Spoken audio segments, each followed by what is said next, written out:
Bismillahirrahmanirrahim. Assalamualaikum warahmatullahi wabarakatuh. Apa khabar semua murid-murid darjah 4 Sayyidina Ali? Moga-moga kalian semua diberi kesihatan yang baik oleh Allah Subhanahu wa taala, insya-Allah. Jadi pada hari ini kita bertemu lagi di dalam kelas PTPR pada minggu yang keempat.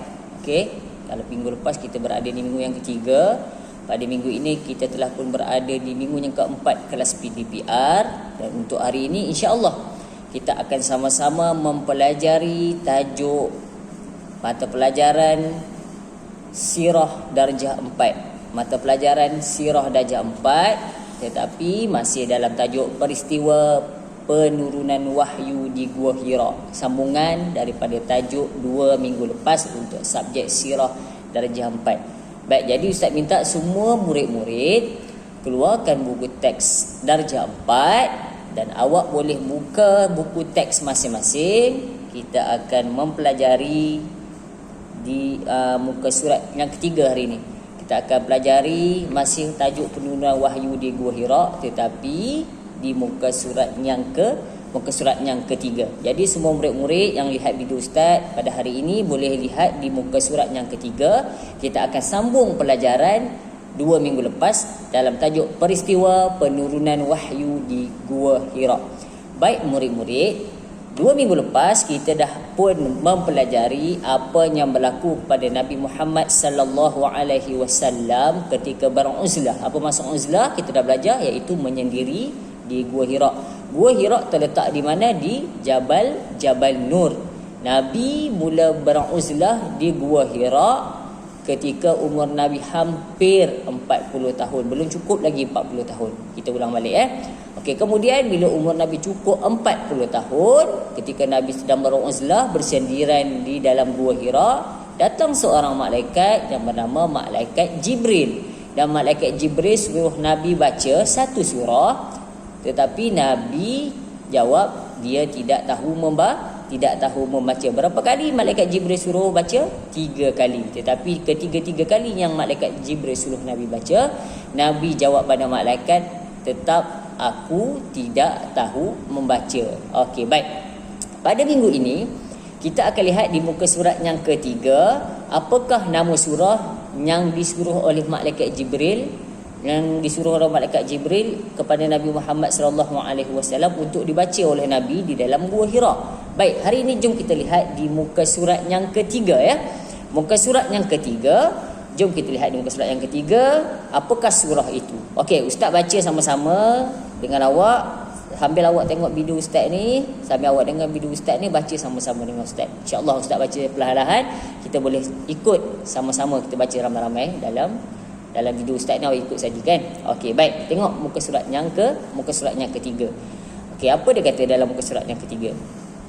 Selepas itu malaikat Jibril membaca firman Allah Subhanahu wa taala. Bila malaikat Jibril suruh Nabi baca 3 kali, Nabi jawab tak tahu baca. Kali kedua malaikat Jibril suruh Nabi Muhammad baca, dia pun jawab juga tak tahu baca. Malaikat Jibril peluk sebanyak 3 kali dan suruh baca pun sebanyak 3 kali. Lalu akhirnya malaikat Jibril sendiri baca surah ini kepada Nabi Muhammad sallallahu alaihi wasallam. Mari kita baca sama-sama di dalam kotak warna pink itu, di muka surat yang ketiga, apakah surah tersebut. A'udzubillahi minasyaitonirrajim. Bismillahirrahmanirrahim. Ini malaikat Jibril suruh Nabi baca. Apa surah itu, bunyinya apa? Iqra bismi rabbikal ladzi khalaq. Khalaqal insana min 'alaq. Iqra wa rabbukal akram. Alladzi 'allama bil qalam. 'Allamal insana ma lam ya'lam. Shadaqallahul azim. Apa maksud dia? Ini maksud dalam bahasa Melayu Mari kita baca sama-sama. Maksudnya, bacalah dengan nama Tuhanmu yang menciptakan manusia dari segumpal darah. Bacalah, dan Tuhanmu lah yang maha pemurah, yang mengajar manusia dengan perantaraan qalam. Dia mengajar kepada manusia apa yang tidak diketahui. Surah Al-Alaq ayat 1 hingga ayat yang ke-5. Baik, inilah surah yang pertama sekali diturunkan kepada Nabi Muhammad sallallahu alaihi wasallam daripada Allah Subhanahu wa taala melalui malaikat Jibril. Malaikat Jibril suruh Nabi baca, Nabi jawab tak tahu baca. Akhirnya selepas 3 kali malaikat Jibril suruh Nabi baca, Nabi jawab tak tahu baca. Akhirnya malaikat Jibril sendiri yang bacakan surah ini kepada Nabi Muhammad sallallahu alaihi wasallam. Apa nama surah itu? Surah Al-Alaq. Ayatnya daripada berapa? Ayat 1 hingga ayat yang ke-5. Inilah surah yang pertama dalam Al-Quran. Okey. Baik, surah yang pertama turun. Okey. Kena faham tu. Kalau kita buka Al-Quran, surah yang pertama surah Al-Fatihah. Tetapi surah Al-Fatihah bukanlah surah yang pertama yang diturunkan kepada Nabi Muhammad. Surahnya surah apa? Ni yang kita baca tadi.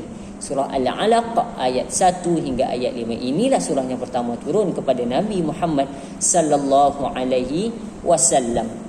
Baik murid-murid, seterusnya kita baca perenggan yang seterusnya di bawah ini. Jom kita lihat. Selepas maksud surah Al-Alaq ayat 1 hingga 5, apa penerangan yang diberikan di dalam muka surat yang ketiga. Okey, Ustaz baca, awak boleh ikut ataupun awak dengar dahulu, nanti awak baca sendiri melalui buku teks awak masing-masing lah. Okey, baik. Selepas peristiwa itu, baginda pulang ke rumah dengan perasaan takut dan gemetar. Ini sambungan cerita 2 minggu lepas. Nabi duduk dalam gua Hira. Okey, tiba-tiba datang seorang malaikat suruh baca 3 kali. Nabi jawab tak tahu. Malaikat peluk Nabi 3 kali. Lalu bila dah dipeluk 3 kali, kemudian malaikat pun dah bacakan surah tersebut, Nabi pulang ke rumah dalam keadaan takut dan gemetar. Menggigil-gigil badan Nabi sebab tak pernah jumpa malaikat. Okey, dalam keadaan takut, dalam keadaan gemetar, Nabi pun daripada gua Hira tu Nabi balik ke rumah dalam keadaan takut. Okey, apa yang berlaku seterusnya? Mari kita tengok baris yang kedua. Sampai sahaja di rumah, okey, bila sampai dekat rumah, apa yang berlaku? Baginda menyuruh isterinya Khadijah supaya segera menyelimutkannya. Dalam keadaan takut, gemetar ni, menggigil-gigil badan Nabi, pulang daripada gua Hira, balik ke rumah. Sampai je rumah, Nabi suruh isteri dia, apa nama isteri dia? Khadijah. Okey, Khadijah sampai di rumah, Nabi kata dekat Khadijah, selimutkan aku, sebab dia dalam keadaan takut, menggigil, gemetar. Okey, Siti Khadijah pun isteri Nabi tadi ambil selimut dan selimutkan badan Nabi supaya Nabi jadi kembali tenteram. Okey, baik. Kemudian apa yang berlaku? Khadijah pun menyelimutkan baginda dan mententeramkan perasaan suaminya itu. Okey, Nabi dalam keadaan menggigil, Siti Khadijah cepat-cepat pergi ambil selimut, selimutkan Nabi Muhammad sallallahu alaihi wasallam supaya dia kembali tenang. Siti Khadijah ni dia tak kelang kabut.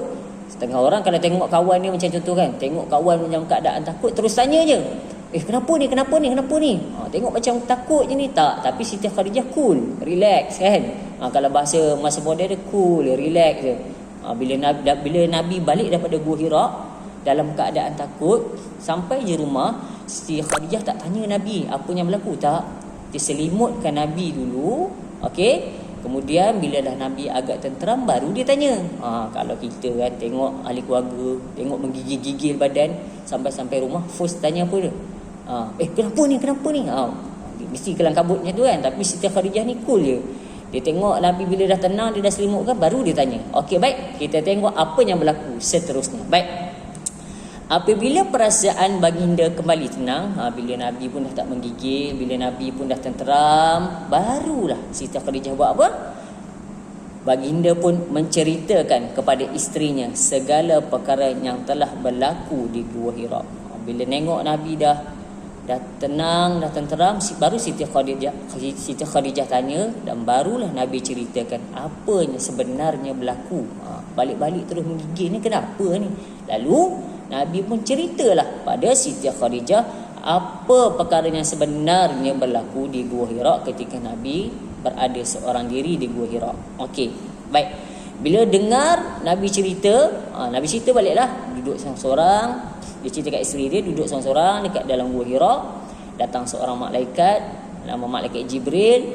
Malaikat Jibril suruh Nabi baca sebanyak 3 kali. Nabi tak tahu baca. Akhirnya malaikat Jibril sendiri yang ajarkan Nabi baca surah ini, surah Al-Alaq ayat 1 hingga 5. Dia cerita baliklah dekat Siti Khadijah punya berlaku. Bila dengar macam itu, Siti Khadijah pun buat apa? Jom kita tengok seterusnya. Khadijah membawa Nabi Muhammad sallallahu alaihi wasallam berjumpa Waraqah bin Naufal. Bila Nabi dah tenang, Nabi dah habis cerita dekat isteri dia, isteri dia tekun dengan cerita Nabi ni. Apa yang berlaku sebenarnya dekat suami aku ni. Bila Nabi dah habis cerita, Nabi pun dah tenang. Siti Khadijah bawa Nabi berjumpa dengan seorang lelaki. Siapa nama lelaki tersebut? Waraqah bin Naufal. Okey, Nabi Siti Khadijah pimpin tangan Nabi bawa pergi jumpa seorang lelaki namanya Waraqah bin Naufal. Waraqah bin Naufal ni siapa? Okey, jom kita baca seterusnya.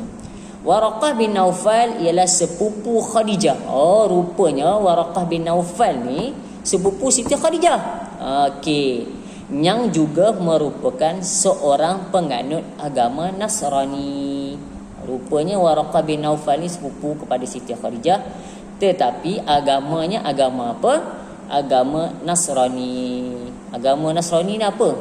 Mudah ceritanya, agama Nasrani ni kalau sekarang ni ialah Kristian. Okey, Waraqah bin Naufal ni dia beragama Kristian.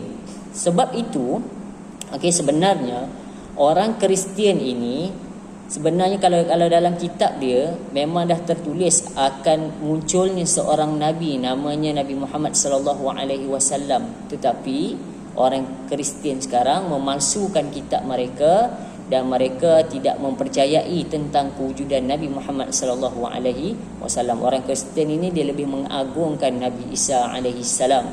Sebenarnya kalau pada asalnya dulu, orang yang pertama tahu Nabi ini diutuskan Nabi Muhammad sallallahu alaihi wasallam orang Nasrani.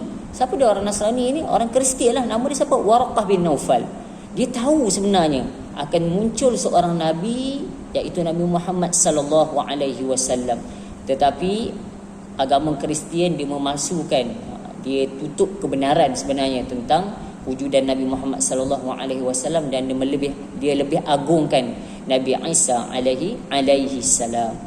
Orang Kristian yang dulu sebenarnya tahu tentang penurunan wahyu dan juga pelantikan Nabi Muhammad sallallahu alaihi wasallam. Okey, baik. Perenggan yang terakhir. Waraqah bin Naufal menjelaskan, dia cakap balik dekat Siti Khadijah dengan Nabi Muhammad sallallahu alaihi wasallam. Waktu itu Nabi baru dilantik menjadi rasul, jadi nabi. Okey, sebelum tu belum lagi Nabi Muhammad belum lagi menjadi nabi atau menjadi rasul. Apa Waraqah kata? Waraqah cakap dekat Nabi Muhammad sallallahu alaihi wasallam dan isterinya Siti Khadijah. Waraqah bin Naufal menjelaskan bahawa baginda telah didatangi oleh malaikat Jibril dan dilantik menjadi rasul. Maka ceritalah Waraqah bin Naufal kepada isteri baginda Nabi Muhammad sallallahu alaihi wasallam bahawa Muhammad ini telah dilantik oleh Allah Subhanahu wa taala menjadi seorang rasul. Okay, barulah Siti Khadijah tahu bahawa suami dia ni sebenarnya telah dilantik oleh Allah Subhanahu wa taala menjadi seorang rasul. Maka tamatlah tajuk yang pertama, iaitu peristiwa penurunan wahyu di Gua Hira. Jadi kesimpulan yang boleh kita buat di sini, ketika umur Nabi hampir 40 tahun, Nabi bersendirian duduk di Gua Hira untuk bersendirian, dan genap umur Nabi 40 tahun ketika Nabi beruzlah bersendirian di Gua Hira, datang seorang malaikat yang bernama malaikat Jibril, suruh Nabi baca satu surah. Surahnya apa? Surah yang kita baca tadi, nama surahnya surah Al-Alaq ayat 1 hingga 5. Tapi Nabi jawab tak tahu baca. Akhirnya malaikat Jibril sendiri baca dan ajarkan Nabi baca. Maka dalam keadaan selepas itu, dalam keadaan yang takut, gemetar, Nabi pulang ke rumah dan suruh Siti Khadijah selimutkan dia. Bila Nabi dah tenang, bila Nabi dah tenteram, barulah Siti Khadijah minta Nabi ceritakan balik apa sebenarnya yang berlaku ketika Nabi bersendirian di Gua Hira. Kemudian bila dah dengar apa yang Nabi Muhammad sallallahu alaihi wasallam ceritakan, isteri dia Siti Khadijah bawa Nabi pergi berjumpa seorang lelaki yang bernama Waraqah bin Naufal. Waraqah bin Naufal ini ialah sepupu Siti Khadijah yang mengandung agama Nasrani. Kalau bahasanya sekarang agama Kristian. Lalu Waraqah bin Naufal ni pun kalau dia tengok balik dalam kitab dia, apa yang diceritakan oleh Rasulullah kepada Waraqah ni tadi sama dengan cerita dalam kitab dalam agama Nasrani ni. Sebenarnya Nabi Muhammad sallallahu alaihi wasallam dilantik menjadi rasul oleh Allah Subhanahu wa taala melalui malaikat Jibril alaihi salam. Dan insya-Allah pada minggu berikutnya kita akan belajar pula tajuk yang kedua, iaitu dakwah secara rahsia. Okey, itu tak apa, nanti jangan tengok lagi. Ustaz Arab, bila awak dah tengok video ustaz ni di muka surat, kalau boleh awak baca balik daripada muka surat yang kedua dan muka surat yang ketiga, awak fahamkan kembali. Kemudian ustaz minta semua murid darjah 4 pada hari ini awak keluarkan buku aktiviti ataupun buku latihan inovasi awak sirah darjah 4. Awak buat latihan di muka surat yang pertama sahaja dahulu. Awak siapkan buku aktiviti di muka surat yang pertama. Buku aktiviti apa? Sirah. Okey? Tetapi awak kena baca dulu dan fahamkan kembali apakah yang diceritakan di dalam muka surat 2 dan muka surat 3 tentang peristiwa penurunan wahyu di Gua Hira. Bagi faham betul-betul, baru awak jawab buku aktiviti yang ada pada awak. Okey, baik. Saya rasa cukup sekadar itu untuk hari ini. InsyaAllah kita bertemu lagi di kelas-kelas yang akan datang. Ustaz doakan awak dipermudahkan oleh Allah Subhanahu Wa Taala untuk menjawab buku aktiviti sirah di muka surat yang pertama, dan kita insya-Allah akan bertemu lagi di lain waktu. Sekian daripada Ustaz Muhammad Izwan. Wabillahi taufiq wal hidayah. Wassalamualaikum warahmatullahi wabarakatuh.